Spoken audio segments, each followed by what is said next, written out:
Hello guys. So let's start with my introduction.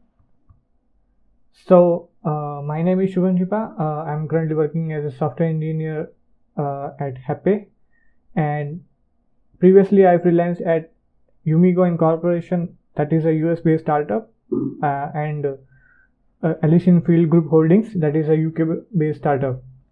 Recently, I interviewed with Amazon, Razorpay, Navi Technology, and various other startups and product-based companies. I am a passionate software engineer and like to teach coding and development stuff. So, about this channel, this YouTube channel is sponsored by Newton School. So let's have an introduction about Newton School. So you can see here is the website of Newton School. Newton School is an edtech startup. So it offers free upfront courses and trainings to get placed in various product-based companies and startups. So they have a model of income share agreement where you don't have to pay until you get hired. And yeah, so students who take courses from the Newton schools have like placed in these companies. You can check out the website, and you are going to get live classes, industry projects, mock interviews, personal mentoring from like people who are currently working in the industry. Yeah, so you can expect these kind of courses. You can see we have like top-notch mentors from Google, Microsoft, Goldman Sachs. Yeah, so you can check out their website and courses. If you think you can do it, you can like enroll in those courses and you can get hired by software companies and startups. So today this will be the first video, and we are going to talk about C++ input and output. Okay, so this is a very basic thing, पर हम लोग इसको C++ वाला course, STL वाला course basic से कर रहे हैं, तो हम लोग इसको भी कंसिडर करेंगे. ठीक है. सो बेसिकली सबसे पहले हम लोग अपना जो प्रोग्राम होता है, ठीक है, उसका जो बेसिक स्ट्रक्चर होता है वो लिखेंगे. ठीक है, और एक एक चीज़ को नोट डाउन करते जाएंगे. ठीक है. सो बेसिकली हमारा जो प्रोग्राम होता है C++ के अंदर वो इंक्लूड से स्टार्ट होता है. सो हम लोग इंक्लूड कर लेंगे बिट्स स्लैश std c++.h. ठीक है. सो ये हमारा हेडर होता है. ठीक है. इसके बारे में हमने पढ़ रखा होगा या नहीं भी पढ़ रखा, तो ये हमारा हेडर होता है. इससे हम लोग बेसिकली ये बिट्स स्लैश std c++ के अंदर सारे हेडर्स जो भी होते हैं हमको नेसेसरी होंगे हमारे को प्रोग्रामिंग के लिए, वो एक इसके अंदर ही आ जाएंगे. और बेसिकली ये अगर आप यूज़ कर भी रहे हो इंटरव्यू के अंदर, तो उसको बोलना है कि ये इनएफिशिएंट है, क्योंकि इससे क्या होता है सारे के सारे जो नहीं भी चाहिए होंगे वो एक साथ लोड हो जाएंगे. ठीक है. और यूजुअली हम क्या करते हैं, जो हमको ज़रूरत होती है वो उसको हम इंक्लूड कर लेते हैं. पर आप लोग वहाँ पर कह सकते हो कि for the sake of interview we are just using this bit slash std c++. And आपको रीज़न भी दे देना है कि एक्चुअल में हम लोग जब कोई सॉफ्टवेयर बना रहे होते हैं तो उसमें ये प्रैक्टिस में नहीं लेते हैं. ठीक है.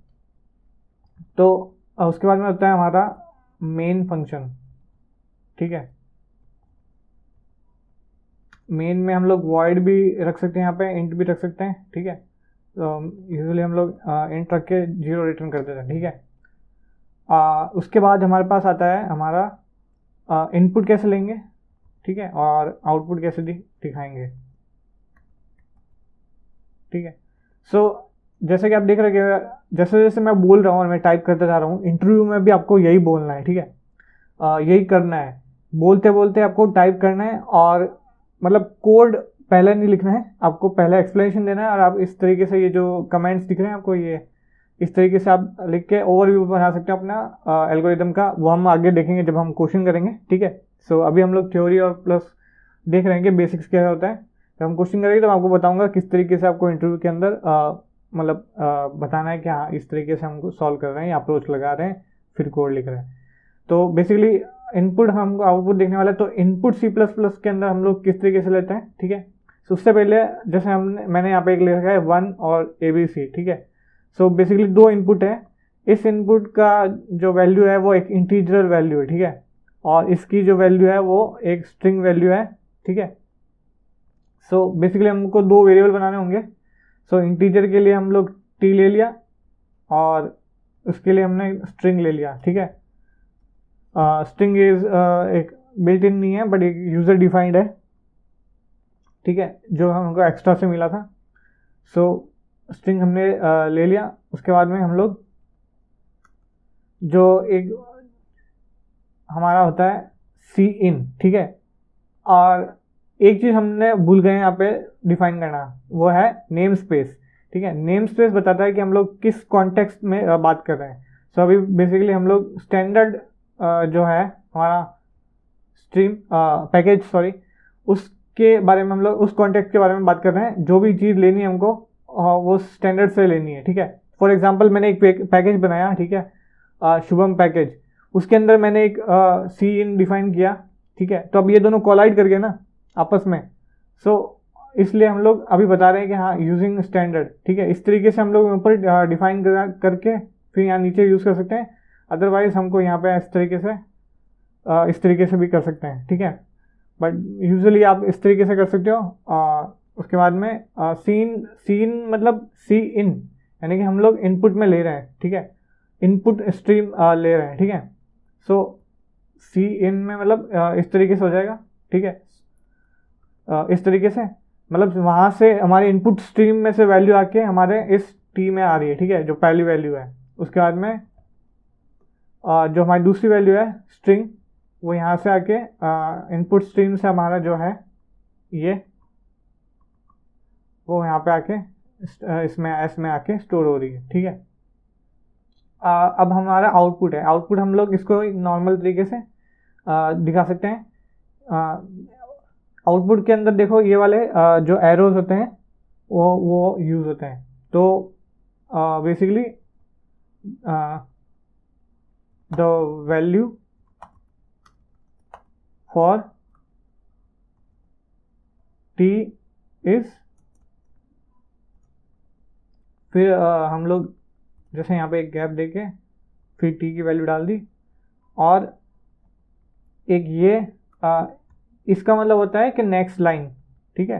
ये इसके अंदर जो हमारा आउटपुट होगा, ठीक है, फॉर एग्जांपल आउटपुट हमारा होएगा इस तरीके से कुछ 1, ठीक है, हम यहाँ पे नहीं डाल सकता बट इस तरीके से होगा 1, और उसके बाद में अगली लाइन में ABC, ठीक है। सो अभी हमारा जो आउटपुट आएगा वो इस तरीके से आएगा, this value for the value for t is, so हमारी जो वैल्यू आएगी 1 आएगी। फिर ये जो \n है वो उसका मतलब होता है ये नेक्स्ट लाइन के अंदर इस तरीके से आ जाएगा, ठीक है। सो अब यहाँ पे एक चीज और यूज होती है एंड एल, ठीक है, उसको ना यूज करके हम लोग ये वाला यूज करेंगे क्योंकि ये ज़्यादा एफिशिएंट हो जाए as compare to and L, ठीक है।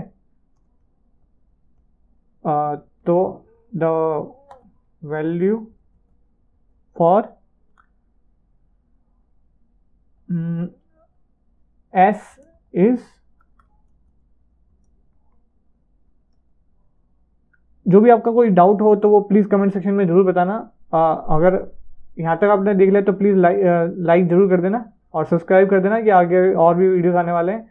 अभी अगर आपको ऐसा लग रहा होगा कि ये तो हमको आती है, ये तो बेसिक वैल्यू है, मैं जानबूझ के ये सब कर रहा हूँ ताकि एकदम स्क्रैच से स्टार्ट हो, जिसको नहीं भी आ रही हो उसको भी हम लोग इंक्लूड करते हुए जा रहे हैं, ठीक है। उसके बाद में हम लोग इस तरीके से, ठीक है। सो ये हमारा आउटपुट देगा। एक बार इसको रन करके देख सकते हैं।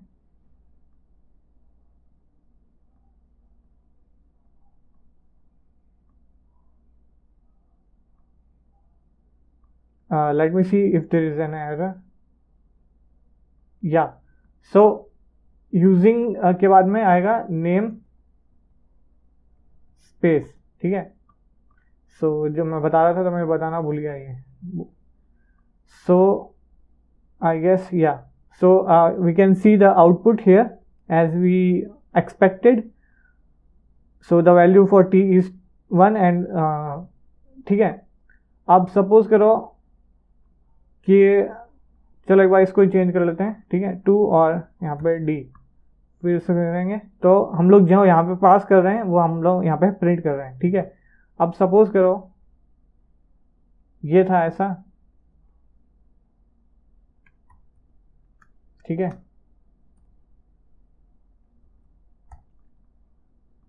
अब इसको हमको प्रिंट करना है, ठीक है, इसी मतलब फॉर्मेट में, बट इस तरीके इतना सारा इनपुट आ रहा है, ठीक है.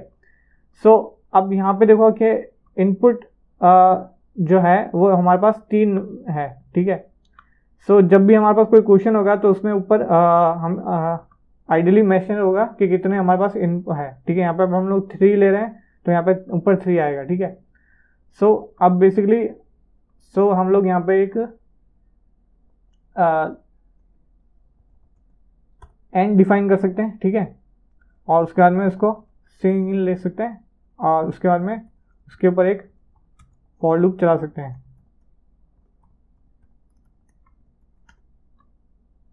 ठीक है. और ये जो भी हमने लिखा है, जो भी हम लोग ले रहे हैं, इसको हम लोग